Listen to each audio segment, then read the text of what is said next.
All right, folks. So today I do not have a PowerPoint presentation. I don't have any slides, in part because this is a subject that I can easily speak to without needing them to anchor what I have to say.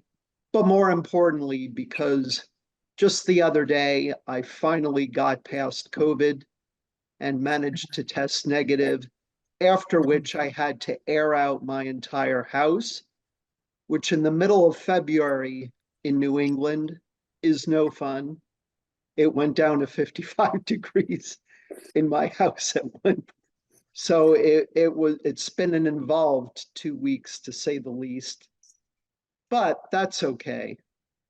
For any supporting materials that I've already published, if you want links to those, all you have to do is go to my website to the contact page, drop me a note that you'd like these links, and I'll send you all the relevant ones on this topic of electric shock treatments and how I testified before the Massachusetts State Legislature on a law that, if passed, would finally, after decades of these practices, outlaw this torturous practice and other aversive interventions as well in the state of Massachusetts, which essentially would be a nationwide ban, because the one school that does the electric shock treatments is here in Massachusetts, and they're the only ones known in the United States to do this. The infamous Judge Rotenberg Center, which I'll refer to as the JRC going forward. So a little bit of background for those of you who may not know a whole lot on this subject. A book was written a few years ago called Pain and Shock in America. The publicist for the authors of this book somehow found me, perhaps through social media, and reached out to me and said, would you read this book and then write or public speak on the subject? I said yes. They sent the book over, and by the end of page 1, I was just sitting there on my couch in shock, no pun intended, of what I was reading, because this book chronicles the use of aversive behavioral interventions, including electric shock, that this school in my state uses as punishment for when autistic and other intellectually and developmentally disabled individuals exhibit behaviors to which this school objects. Remarkably and very disturbingly, to this day, these practices are not only legal, but they are publicly funded. And I read all about it in this book. This time last year, when I spoke on this subject, Nancy Weiss, one of the co-authors of this book, joined me on a talk on this subject for CASY Sparks. Maybe some of you were on that author talk or remember it. She is undoubtedly the authority on this subject. And Nancy connected me to a Facebook group called the StopTheShock Coalition. It's a Facebook group that maybe some of you are members of, or if you aren't, you can join. Word came out, and I accessed the Massachusetts State Legislature website, that after multiple attempts, a bill that we had been very enthusiastic about had been taken up by the Joint Committee on children, families, and persons with disabilities, a joint committee of both representatives and senators in the Massachusetts state legislature to finally, through the legislature, put an end to the electric shock and other aversive practices in the state. The current status of this bill, for which I testified in defense of back in November, is that it is, quote, being studied further. And what concerns us, those of us in the Stop the Shock Coalition, and those of us who testified, is that this designation, unfortunately, is a euphemism for we're just going to drag this out and let it die, which to me is unconscionable as an autistic individual, that you've been given a golden opportunity to put an end to these horrific, abusive practices, and you said no. And all that we can conclude from this current status is a couple of things. Number one, sadly, we have to wonder, were the members of the joint committee, were they paid off by the JRC? The US Food and Drug Administration, the FDA, has also taken up this matter. The omnibus bill, the omnibus funding bill that passed Congress at the end of 2022, had language in the bill that paved the way for the FDA to institute a ban. But since then, no action on their part. An article was written to lead us to believe that a ban was forthcoming on these shock devices. But it says in the article, well, yeah, we're considering doing this ban, but our timeline is not clear of when we're going to do so. Again, unconscionably. I mean, people in the United States, innocent people are being tortured. This is not to be confused with ECT, electroconvulsive therapy. I think that's what ECT stands for. ECT is a treatment, maybe some of you are familiar with it, where when the patient is under anesthesia, this is a treatment for those who suffer from depression, perhaps some other diagnoses. But what we're talking about at the Judge Rotenberg Center is innocent people wide awake, or even shockingly in their sleep, when abuses would happen, being electric shocked, often while being restrained. And yes, thank you. It's been deemed humane because it's by the patient consent, and with them being under anesthesia, this is completely different. The JRC claims that they write up these treatment plans. They claim that the parents of these students, believe it or not, sign off on these plans. Nancy Weiss, whose name I mentioned earlier, she's a member of the Stop the Shock Coalition. She testified at the same hearing that I did, that according to her, these parents are in a way brainwashed into believing that this is the only way that their child can be kept from engaging in injurious or self-injurious behaviors. These are relatively extreme cases, but nonetheless, without sufficient government regulation, abuse sets in. And even those whose challenges are less than severe, those with my diagnosis, the diagnosis I was given on the autism spectrum back when I was 40 years old, people who did not have this on their treatment plans were still being shocked.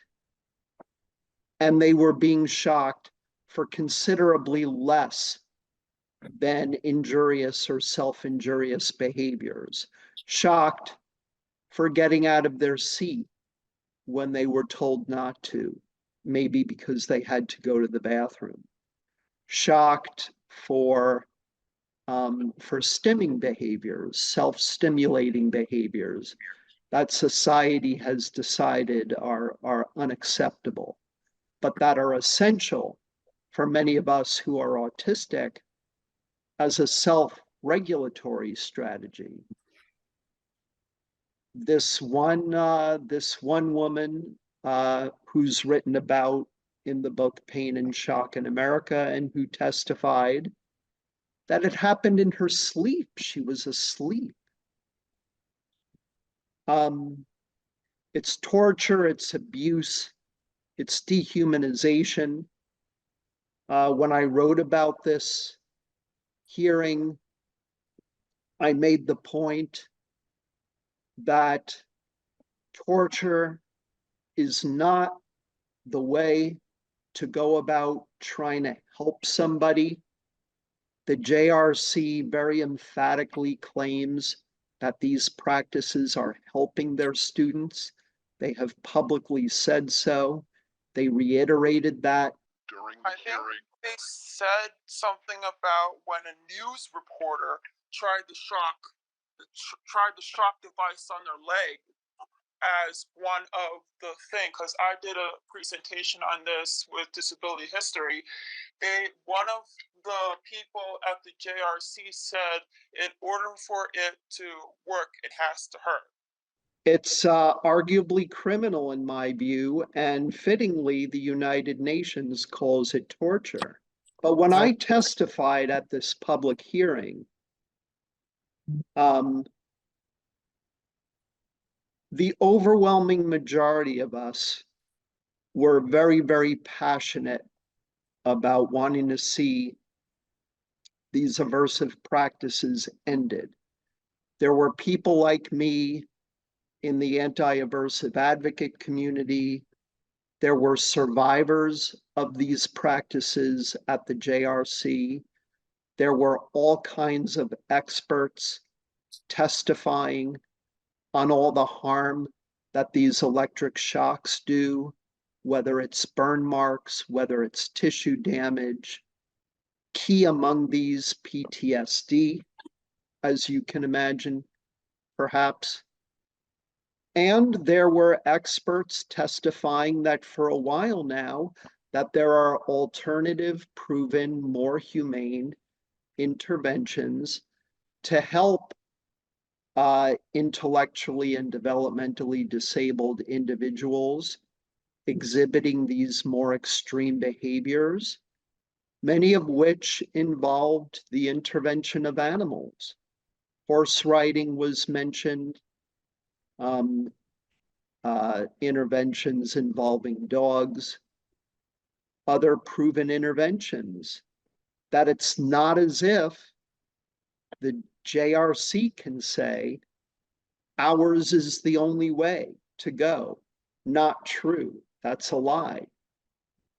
And yet, there were a couple of parents of JRC students at the public hearing with the clinical director at the JRC up in front of the microphone telling the Joint Committee the GED That's the abbreviation for the graduated electric decelerator, the device they use for electric shocks. The GED saved my son. It saved him. And it really is very, very difficult to try to come to grips with that, where these are admittedly torturous practices.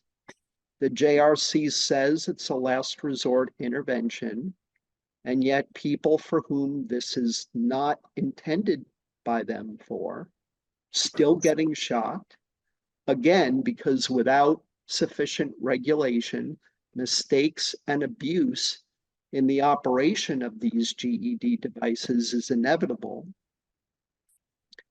And what was interesting is that well before the hearing wrapped up, the clinical director and the parents who were there who wanted this bill struck down left early. They walked out early. I could only assume because they were overwhelmed in ways they didn't want to be overwhelmed by all of us who were there in defense of the bill to put an end to these practices. House Bill H-180. When I got up there to speak in front of the Joint Committee, in retrospect, it was remarkable to me how easy it was and how not nervous and together I was in getting up out of my seat, walking up to the table, looking every member of the Joint Committee who was there directly in the eye and saying in so many words, look, when Governor Healy, the governor of Massachusetts, made her inaugural address, she stressed the importance of human rights in our state. She made that statement point blank in her inaugural address after having been elected governor. Are you going to let her vision be fulfilled by allowing this bill to pass, or are you going to betray it? Is basically what I said in so many words. In addition to which I said, when the students at the JRC are feeling the pain of this, I feel that pain too. When an injustice is committed against them, an injustice is committed against me, because as a community, we are all one. And this is where those of us who know ourselves to be very deeply empathetic people, with many of us autistics, many of us tend to feel empathy on a very deep level. I mean it when I say that even though I was not a student at the JRC, even though I was never electric shocked, what they went through on a very deep level, I'm going through, more on an emotional level. There's been a lot of emotional hardship for me. This is where, as wonderful of a quality as empathy is, for people to be able to exercise empathy, when you're autistic and you feel it as deeply as many of us do, it can become our own worst enemy in this instance. Because when people are in pain, when people are going through hardship, we feel those same adverse, toxic feelings. I have a friend who, thank goodness for her, she's very patient with me whenever we talk, which is often. Just about every time we talk, I bring up the JRC and the whole sordid history of what's gone on there. And she's been wonderful about talking about it with me and hearing me out on it, been very supportive. But just about every conversation I have with her, this comes up. The JRC is only 2 towns over from where I live. And the JRC is based in Canton, Massachusetts. It's 2 towns over. I've been to Canton many times in the years since I've lived in southeastern Massachusetts. But I can only go to those areas in Canton where I know I can get to them without passing the JRC. That because of this issue that I didn't know about until 2, 3 some odd years ago after I received the book on this, it's amazing how much can go on in your own backyard that you don't even know about until you read about it or until you hear about it, that I had no idea. Now, for the past 2, 3 years, I can only go to those areas in Canton where I know that if I drive there, I won't pass this school. Why? Because I worry that if I drive past this school and if I were to lay my eyes on it, you don't want to have an emotional meltdown behind the wheel of a car. You just don't want that to happen. So in a way, my freedom is curtailed because of all this, out of fear that I might have an emotional meltdown behind the wheel of a car if I even lay my eyes on this school, knowing what goes on there. I keep ruminating on it. I have an elliptical machine in my bedroom that I use to exercise. And when I'm exercising on the elliptical machine, it's a golden opportunity for me to just let my mind wander.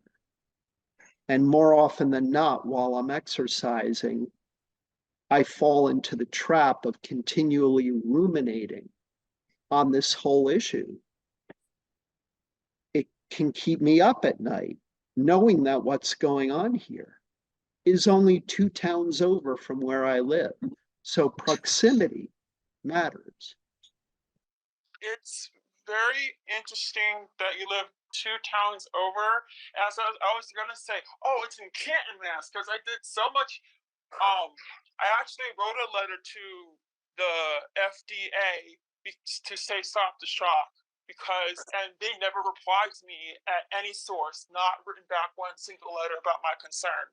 And also, there is a leaked video of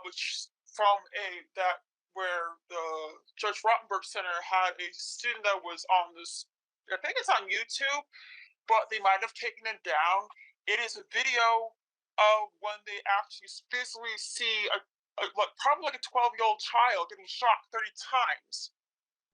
It's criminal. It's criminal. It's hard to imagine.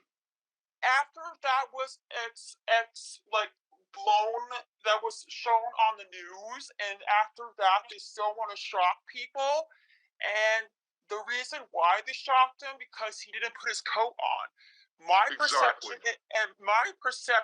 is he probably didn't like the feel of the coat. He probably remember it was a texture or sensory thing. And correct, yes. And I'm like sitting there like, you see him getting shot 30 times strapped down to a board, shot 30 times, and he's in the hospital with severe wounds and all that. In my mind, it's a deficit of empathy, where my sense of empathy over this has become extreme enough to really be very trying for me. On the other end of the spectrum, the people at the JRC doing this to innocent, vulnerable people and sensory sensitivities tend to run very, very deep with those of us who are autistic. You have the exact opposite. You have a grotesque deficit of empathy. If these people really had any empathy, none of this would be going on. The ends don't always justify the means. The one thing I think most of us can probably agree on with the JRC is that if people who engage in injurious or self-injurious behaviors, we agree that they need help. We agree that these are things that need to be addressed because they are relatively extreme. Yeah. But the end, Yeah. The end cannot always justify the means to that end. Mm-hmm. is And the also point. with the judge, I think he is being paid under by JRC because there was someone who used to work with JRC. I think he died of cancer, but he went to the testimonials. But I don't know. He described his workplace as it was the scariest thing I've ever been to, and I felt so bad for those children that were getting shocked. He told on I don't know what's his name, but I'm not gonna say his name anyways for personal private reasons.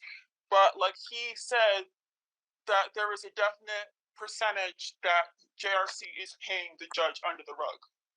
This Not is What we worry about, and back to this public hearing and to the joint committee, you took up this bill not quite, but almost a year ago.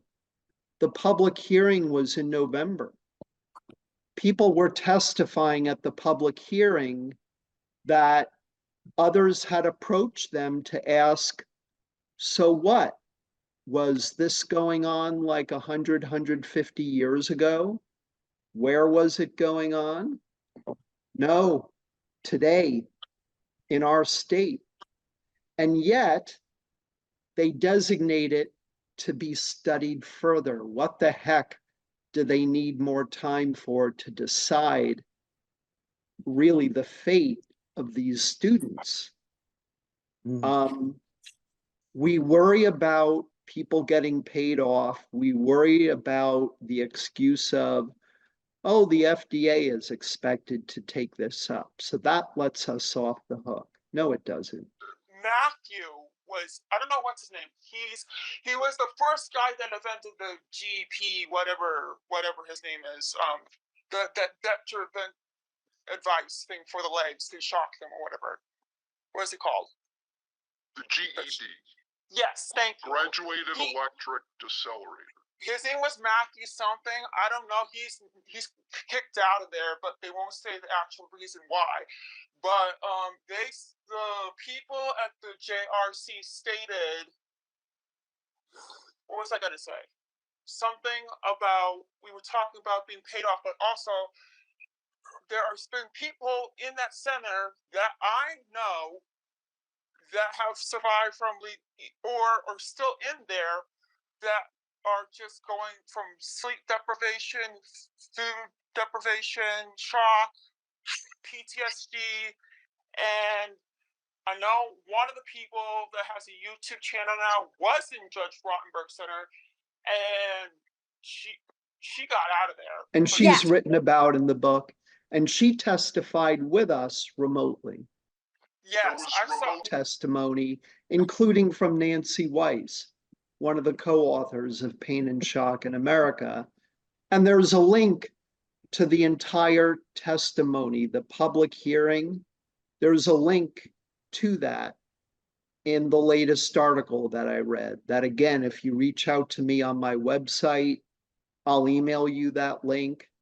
It's right there on my website's media page. But the thing about the FDA is this.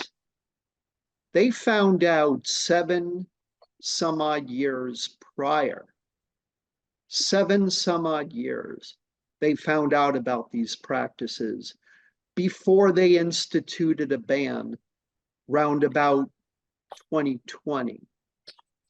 That ban less than a year later, was overturned by the DC Circuit Court of Appeals on the grounds that the FDA made a judgment without having the authority to be able to tell the people at the JRC what they could and couldn't do. They didn't have the authority. So after all those years of taking their sweet time, they initiated a ban that was only to be overturned.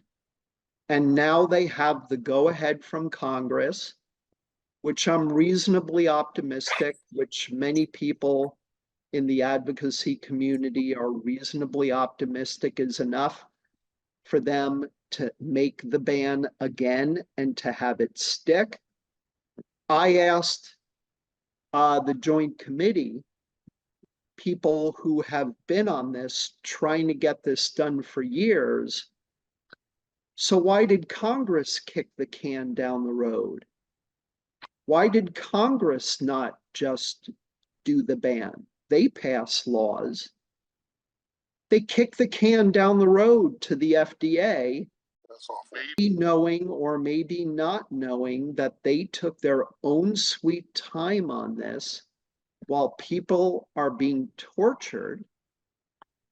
And it leads me to one really heartbreaking conclusion, which is that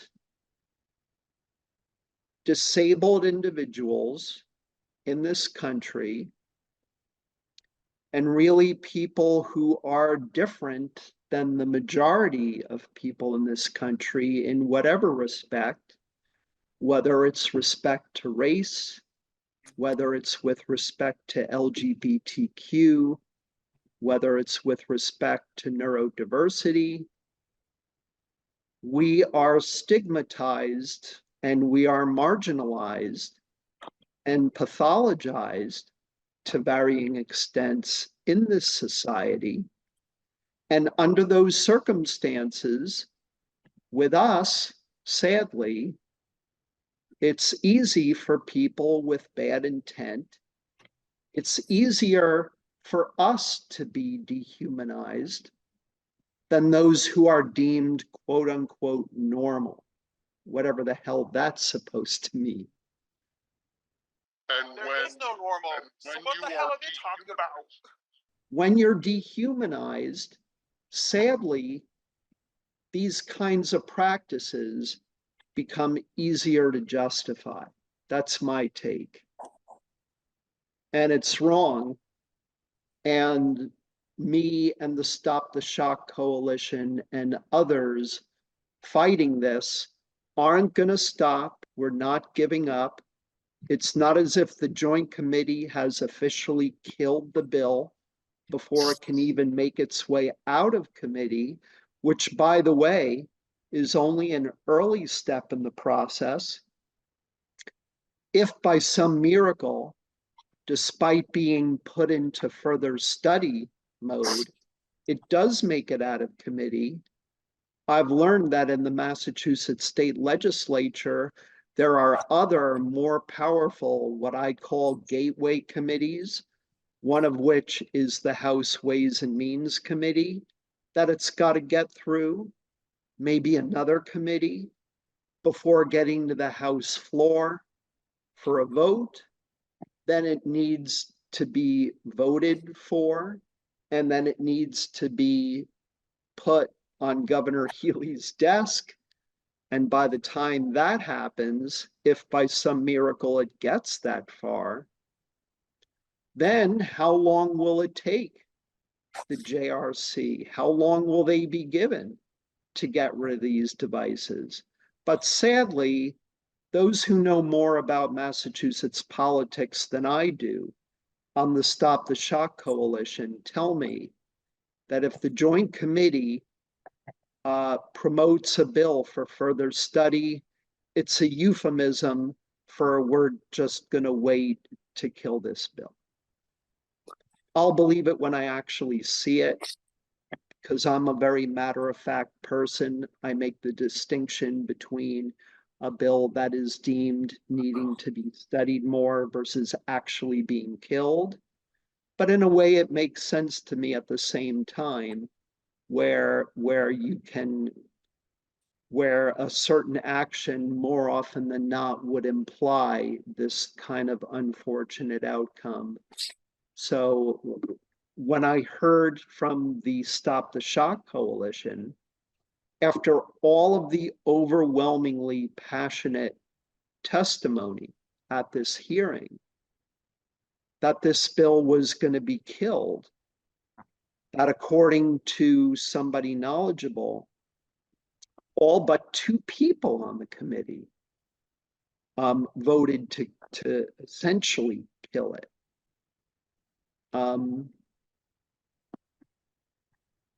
You know, these are the kinds of things and the kinds of people who I feel are very disabling to me. People who don't do right by us. People who don't prioritize what really must be prioritized for the sake of basic human rights, basic human decency, particularly with respect to vulnerable, marginalized, stigmatized communities. You would think, well, we ought to be prioritizing the vulnerable in society. It just feels like we are just being beaten down further. It's very demoralizing. I sat on my couch after news came of the further study designation. I sat there on my couch paralyzed. I couldn't move.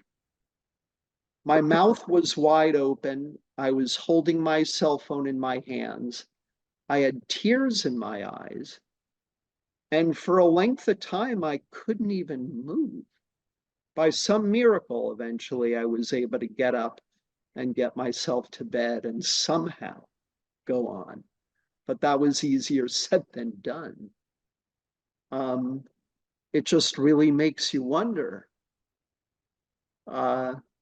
This whole sordid history, this has been going on for decades. Prior to the JRC, the same institution under its original name, the Behavioral Research Institute, these practices began when this same school was referred to as the Behavioral Research Institute. The director of the BRI and later the JRC is now retired, living out in California. There's something akin to a restraining order on him that he is by law not allowed to have any involvement, not allowed to be found on the premises of the JRC. But that doesn't put an end to the aversive practices. So they found somebody else to run the school. Word has it that the higher ups at the school are making 6-figure salaries. Tax records were shown of the JRC on the Stop the Shock Coalition's Facebook page, showing untold millions of dollars spent on legal fees. One of the reasons why this goes on is because these folks have a very, very high-powered New York City law firm defending them, that they're able to find some loophole or exploit somebody or pay off somebody, who knows? I don't have the facts. I can only conjecture on what really is going on. And it's just another example of people in positions of power profiting, I think, at our expense. Profits over people, it's wrong. It's morally reprehensible. But we keep fighting. And maybe by some miracle, the bill makes its way out of the Joint Committee, but we doubt it. We'll know more in about another month, month and a half. The FDA issued a ban a few years ago. There's every reason to believe that, knowing what happened, that they will do so again, but who the hell knows when. We've been talking about putting an anti-aversive ballot measure on the ballot to let the public decide. That idea came up. A friend of mine came up with the idea of maybe reaching out to the governor's office, that if she has the authority to do away with this by virtue of executive order, bypassing the legislature, that could be a possible route. We're not going to quit on this until it's done, but it's just very you gotta really basically give them hell on that testimony. The next testimony you do, you gotta give them hell. We thought we already did that, but you're right. Apparently, it would seem we didn't raise enough hell. It's really quite striking. So Sam, Yes. if you know, you've gone through the right channels and everything, and what I don't understand is what would be their reason to kill the bill in the first place, to not outlaw electrocutions of children and etc. with disabilities, because that's almost like you know, they do that to jail criminals in jail. They kill them. That's like, you know, that's murder. Okay, I call it murder. So when you're electroshocking the brain, their brain is not going to come back on scan for them to function normally after high voltages, shock, whether in their sleep tied to a bed. Here's what's really interesting and very disturbing at the same time. The GED device for years now has been in its 4th generation. And prior to the GED, you had the SIBIS, the self-injurious behavioral inhibiting system of electric shock.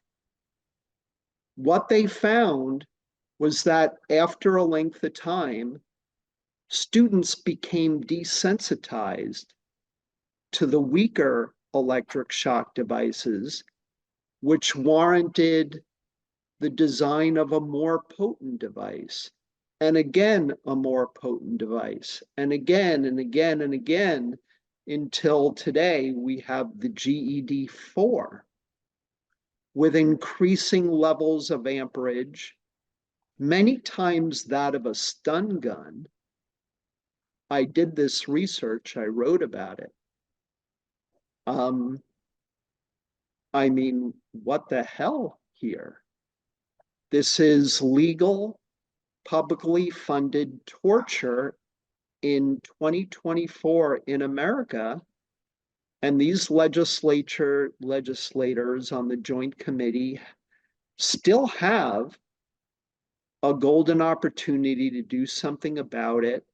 Other versions of this bill in past years, remarkably, were filed and did not advance. And you've got to wonder that did they not advance because these legislators were paid off, or again, counting on the FDA? It always just seems that the buck is passed, that the can is kicked down the road at our community's expense. A big part of my involvement in all of this, and this dawned on me after reading page 1 of the book that Nancy Weiss wrote, was, my God, this could have happened to me under different life circumstances. I'm one of the lucky ones. I had a mother and a father who did their research as to where they sent me to school. They sought out the right programs by the right people without any abuses, knowing that I was vulnerable, but I'm one of the lucky ones. But this could have happened to me. And so I said to myself, I have no choice but to get involved. There's no choice here. There's no option. If I consider myself to be an advocate for the neurodiversity community, if I'm really to legitimately call myself that, then I have to get involved. And so I got involved. I testified, and we'll see. We shall see. Yeah, one thing I was just going to point out, I'm not surprised, though, that your country still has the Judge Rotenberg Center, because I did a quick internet search and found that the United States still has 4 Indian residential schools in existence. Canada got rid of their last residential school in 1996. So if there's still Indian residential schools in the United States, it's not surprising that the Judge Rotenberg Center still exists. It seems like the United States is behind Canada in terms of. We are well behind in all kinds of categories. You're right, versus other developed countries. We're way behind in all kinds of categories. That's being one of the Canada got evidently the knows. death penalty. Canada got rid of the death penalty in the 1960s. Again, there were people testifying at this hearing. What, did this happen in the 1800s? Where did it happen? Well, think again. And just like you said, Sam, I can remember when I first went into the hospital for anorexia. I'll give distance of life, and in the early 1980s, so around 1981, 2 or 3 in there, off and on, back in the hospital, then with depression. I saw a lot of people getting electric shock treatment, lots, and then they wheel them out because they're all lined up in a bed. This is in a clinic. This was in a hospital, and they closed down a lot of these places. Like, if you saw the movie One Flew Over the Cuckoo's Nest with Jack Nicholson and the famous villain Nurse Ratched, you know, that was an electric shock device that they used to get people to fall in line. That movie came out in the mid-70s, but what I'm talking about still goes on to this day. It's remarkable, though, what you experienced. yeah, Did that just experience seeing what was going on there? Did that experience traumatize you? Yes, it was awful because they would come out of the rooms with black marks here and here where they put the controlling. They would be strapped to the beds, literally strapped and handcuffed to the beds. It was just the weirdest thing, and I know that my mom didn't know, or my siblings, none of them knew, because my mom was, I was in my 20s when I was in and out of the hospital for like 3 years straight. I'm so sorry you had to experience that. I can't know what that's like because I've never seen it, but it's hard enough on me, having not seen it, just to know about it and that it's going on in my backyard. Yeah, it's That's horrible. hard enough. Yes, but it's good for you for kind of surviving that, and by managing to move on and continue on with your life, because this is the stuff that will often lead to PTSD, to CPSD, complex PTSD will happen from this, and lives are ruined. Yes, we only have one life to live. That's right. And we're supposed to, and like you said, we're supposed to take care of, people with disabilities, even widows and orphans and everything. But just because someone's brain, like my brain, is, we're highly creative in different ways, and God didn't make us all the same, thank goodness. But to kill a population off that are intellectually smart, numb their brain that they can't function, and children act out, or they have like the reason of cutting or what. I've heard of kids doing that and stuff, but it's why you should ask the question, why are they cutting, first of all, and then you want to see what is the why that caused this, not oh, it's in the brain, so let's shock wave it out. That's not treating the problem. That's just numbing the person's body that they cannot function, eat. Now they're slobbering. Now they're, all this chaos, which they were a normal human being before you shockwave their brain and then electrode their brain. And what are you doing? Because that's as bad as treating them like a criminal. And then, the criminals you do death penalty. Sadly, it's about dehumanization. Yes, it is.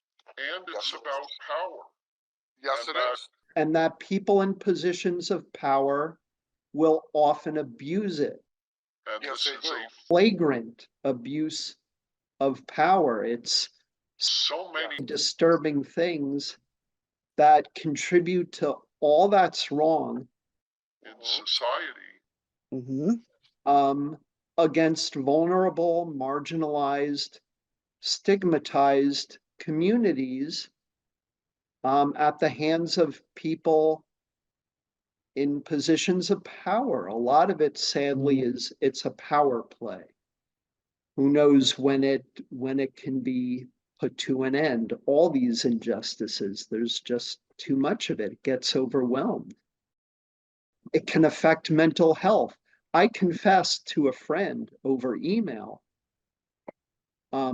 shortly after testifying that I never thought I'd say this to a friend, but I said it verbatim. I said, Roger, I feel like I'm walking around with a target on my back. I feel at times that I'm being hunted. I never said that before. The reason why the book Pain and Shock in America was co-authored is because the woman who started work on the book and got far enough into the book to maybe finish at 75% is that for the sake of her own emotional well-being, she had to stop working on the book because she discovered it was affecting her own mental health. Imagine doing the research, doing the interviews, the emotional fortitude it takes to write a book on this subject, going all the way back to the beginning, to the founding of the Behavioral Research Institute, that what she went through with her mental health, arguably to a lesser extent, I've been through. You feel it. It affects you, particularly where, for me, it's only 2 towns over from where I live.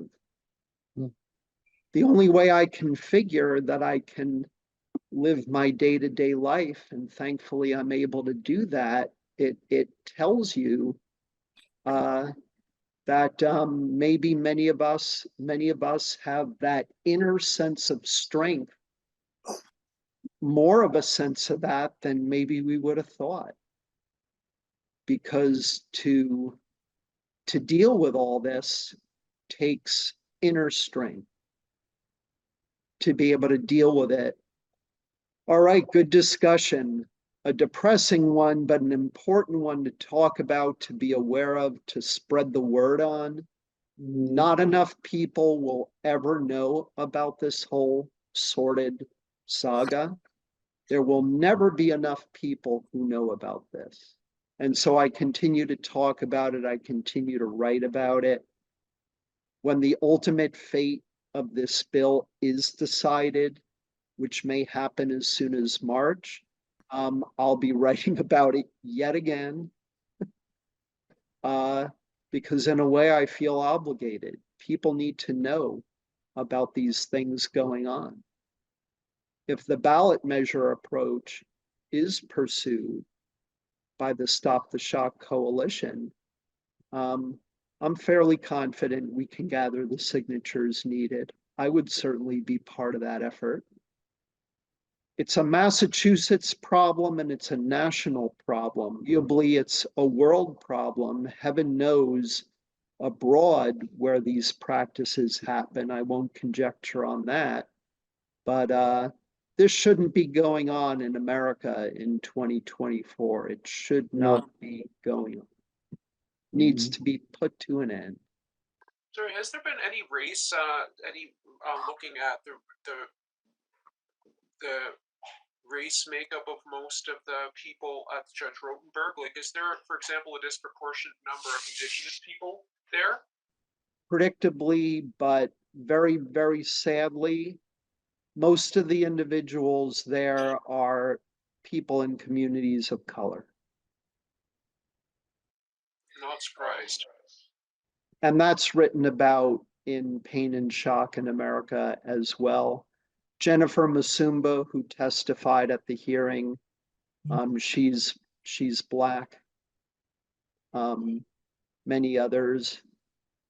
The pictures I've seen, the majority of them are of persons of color, which makes you wonder.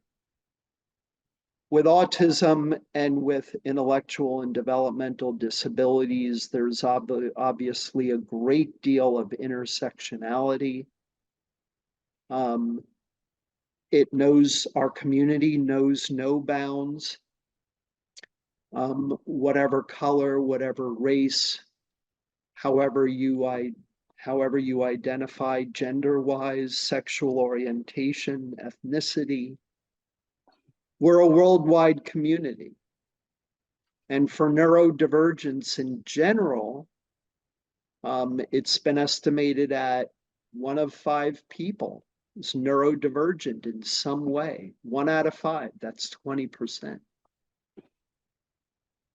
A certain number of whom are autistic and others in our community who aren't. And not every student at the JRC is necessarily autistic, but many of them historically have been. Others are neurodivergent in other respects. And then perhaps there are a few who are neurotypical. Many of the people sent to the JRC nowadays, according to Nancy Weiss, are people who are kids who are disciplinary cases in their original schools that they're told, look, we can't handle your behaviors anymore. We're shipping you off to the JRC. You don't have to be neurodivergent. Heaven only knows to be a disciplinary case. So it runs the gamut at the JRC. The silver lining around this, but it's only so much of a silver lining, is that relative to years ago, the size of the student body at the school has gone significantly down because people have found other better ways for their children, ways for them to be better served. But there are still a good number of students there. It's less than what used to be, but it's still operating. And one person who goes through this is arguably one too many. One too many. Nobody should go through it. No. Prisoners of war, death row inmates, there are legal protections for them not to be electric shocked. And yet it happens to people in our community, legally and publicly funded. And not enough people know that, I think, to cause enough of an uproar.